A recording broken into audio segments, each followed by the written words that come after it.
Pourquoi la Joconde est-elle si célèbre? Bah oui, pourquoi? Alors que clairement, vu sa tête, ça pourrait aussi être la folle au chat. Vous savez, qui regarde par la fenêtre ce qui se passe dehors. La Joconde est aujourd'hui l'un des visages féminins les plus célèbres au monde, à égalité avec Nabila. Non mais allô quoi. Pourtant sur le papier, c'était vraiment pas gagné.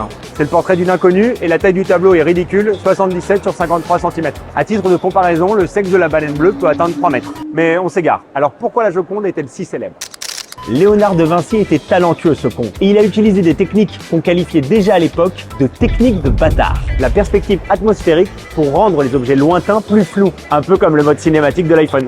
Voilà, là c'est flou. Le sfumato qui signifie en italien enfumé. Un effet vaporeux unique qui donne au tableau des contours imprécis. Effet sfumato que vous pouvez recréer en buvant un bon verre de Chianti en étant à jeun. Mais pas de l'alcoolisme, c'est de l'art. Deuxième élément du succès de la Joconde, son sourire, évidemment. Un sourire fin et jovial, un peu à la Francky Vincent.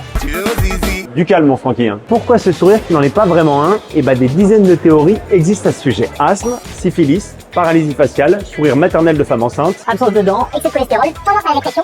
Et en fait, on ne sait pas vraiment pourquoi elle sourit. Et c'est ce côté énigmatique qui fait parler les gens depuis des siècles et les fascine. Certains disent que ça les pousse à des réflexions profondes sur l'humanité et la condition humaine.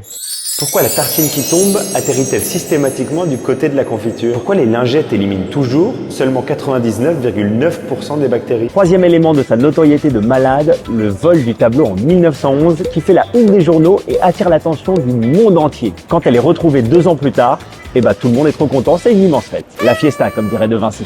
Elle devient année après année une véritable icône culturelle qu'on retrouve dans la littérature, le cinéma, la publicité, la pop culture et la cuisine de style. Quand on fait le tour de l'îlot central, elle nous quitte pas des yeux. Tous ces éléments font de la Joconde l'œuvre la plus vue au monde avec 20 000 visiteurs quotidiens. Qui a dit comme Zaya? Rançon de la gloire, pour les gens, c'est aussi le tableau le plus décevant du monde. Alors ça, c'est peut-être parce qu'il y a trop de monde et on voit rien.